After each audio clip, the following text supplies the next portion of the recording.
अस्सलाम वालेकुम। आज हम नूह अलैहिस्सलाम का वाक़या सुनेंगे।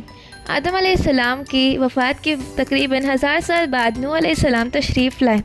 आदम अलैहिस्सलाम की बाद की नस्लें बहुत नेक थी, पर तकरीबन 1000 साल बाद शैतान ने उन लोगों को बहकाया कि कुछ नेक और बुज़ुर्ग लोगों को याद रखने के लिए उनके बुत बना लो। तो लोगों ने कुछ बुज़ुर्गों को इज़्ज़त देने के लिए उनके बुत बनाना शुरू कर दिया। उस वक्त तो बुतों की पूजा नहीं हुई, पर कुछ नस्लों बाद के लोग आहिस्ता आहिस्ता इन बुतों को पूजने लग गए। कुफ्र और शिक्र तो मानो आम हो गया था और एक अल्लाह की इबादत बंद हो गई।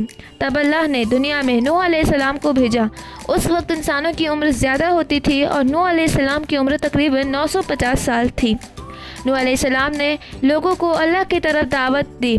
सूरह नूह में अल्लाह फरमाता है, यकीनन हमने नूह को उनकी कौम की तरफ भेजा कि अपनी कौम को डराओ और खबरदार कर दो, इससे पहले कि उनके पास दर्दनाक अजाब आए। नूह अलैहिस्सलाम ने अपनी कौम से फरमाया, ए मेरी कौम, मैं तुम्हें साफ साफ डराने वाला हूँ, तो तुम अल्लाह की इबादत करो और उससे डरा करो, और मेरा कहना मानो तो वह तुम्हारे गुनाह बख्श देगा। नूह अलैहिस्सलाम तबलीग के सिलसिले में बहुत मेहनत करते थे। दिन रात लोगों के घरों में इज्तिमा में जाकर उन्हें दावत देते थे। नूह अलैहिस्सलाम लोगों को प्राइवेटली और पब्लिकली समझाते, यहाँ तक कि उन्हें यह करते करते 950 साल गुजर गए, पर सिर्फ चंद लोगों के सिवा कोई ईमान न लाया। नूह अलैहिस्सलाम की कौम उनका मजाक बनाती थी और कहती थी कि अगर तुम सच्चे हो तो जिस अजाब को तुम हमसे वादा करते हो उसको ले आओ। नूह अलैहिस्सलाम की कौम साल दर साल बुराई में आगे बढ़ती गई और नूह अलैहिस्सलाम को परेशान करती रही और कोई ईमान न लाया, सिर्फ कुछ लोगों के छोड़कर। फिर अल्लाह ने नूह अलैहिस्सलाम की तरफ वही की और फरमाया, आपकी कौम में से जो ईमान ला चुका है उसके सिवा अब कोई ईमान नहीं लाएगा, बस आप उनके कामों पर गमगीन ना हो। फिर जब अल्लाह ने वही कर दी और उन्हें बता दिया कि अब कोई ईमान नहीं लाएगा, तो वह नाउम्मीद हो गए और अपनी कौम के लिए बद्दुआ की कि ए मेरे परवरदिगार, तू किसी मुनकर को रूह ज़मीन में ज़िंदा ना छोड़ और मोमिन मर्द और औरतों को बख्श दे। नूह अलैहिस्सलाम ने जब अल्लाह को पुकारा तो अल्लाह ने नूह अलैहिस्सलाम को एक बड़ी कश्ती बनाने की वही की, लेकिन नूह अलैहिस्सलाम नहीं जानते थे कि वह इतनी बड़ी कश्ती कैसे बनाए। तो अल्लाह ने जिब्रील अलैहिस्सलाम को उनकी मदद के लिए भेजा। नूह अलैहिस्सलाम एक पहाड़ पर रहते थे। उनके आसपास दरख्त नहीं थे, ना ही पानी था। उन्होंने बहुत से दरख्त उगाए, फिर उनको काटा और पहाड़ पर बैठ के कश्ती तैयार करते रहे। लोग जब नूह अलैहिस्सलाम को कश्ती बनाते हुए देखते तो उनका बहुत मजाक बनाते और कहते, ये कैसा मजनून है जो पहाड़ पर कश्ती बना रहा है। धीरे धीरे बहुत मेहनत के बाद एक बहुत बड़ी कश्ती तैयार हो गई। एक जगह आते हैं कि नूह अलैहिस्सलाम ने यह कश्ती 100 साल में तैयार की। इस कश्ती की लंबाई 300 गज, ऊंचाई 300 गज और चौड़ाई 50 गज थी। एक अंदाजे के मुताबिक इस कश्ती की लंबाई 1 किलोमीटर से ज़्यादा थी और गहराई 30 हाथ थी। यह कश्ती आम कश्तियों की तरह ऊपर से खुली हुई नहीं थी, बल्कि इसके जैसे नीचे का हिस्सा बंद था, ठीक उसी तरह ऊपर से भी बंद किया गया था, ताकि ऊपर से जो बारिश बरसे वह उन्हें नुकसान न दे। इस कश्ती के 3 फ्लोर्स थे और हर फ्लोर में एक दरवाज़ा था। अल्लाह ने नूह अलैहिस्सलाम को हुक्म दिया था कि मोमिनों को और अपने घर वालों को और ज़मीन पर बसने वाले तमाम जानवरों को जोड़ा जोड़ा इस कश्ती में सवार कर लो। फिर अल्लाह ने आसमान और ज़मीन में से पानी खोल दिया और सैलाब आ गया। इस सैलाब ने दुनिया में रहने वाले इंसान और जानवर सब को गर्क कर दिया। तूफ़ान का पानी पहाड़ों से भी ऊपर हो गया और सिर्फ नूह अलैहिस्सलाम की कश्ती इस तूफ़ान में बाकी रही। सिर्फ वही लोग और जानवर बचे थे जो कश्ती पर सवार थे।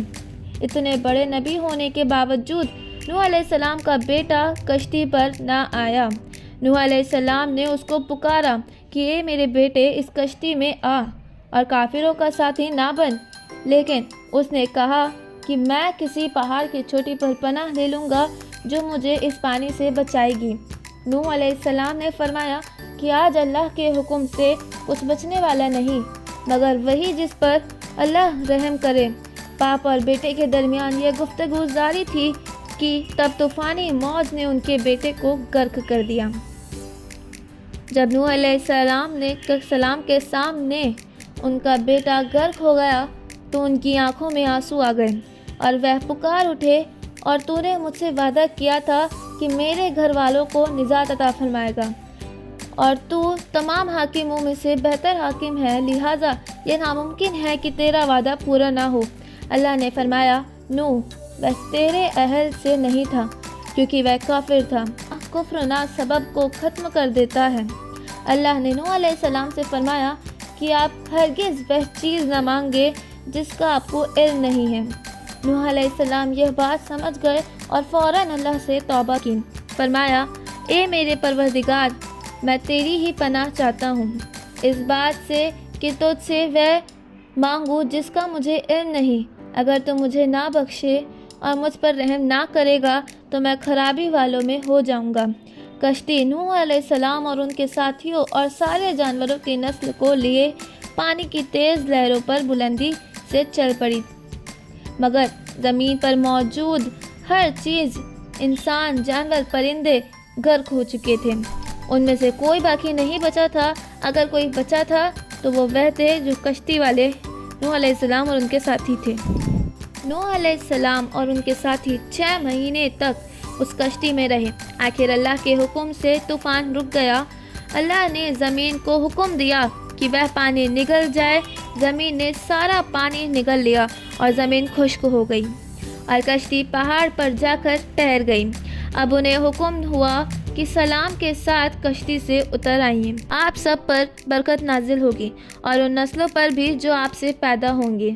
پھر صرف نوح علیہ السلام سے آگے ہی نسلیں شروع ہوئیں اور زمین میں ان کی اولاد کے علاوہ کسی اور کی نسل باقی نہ رہی۔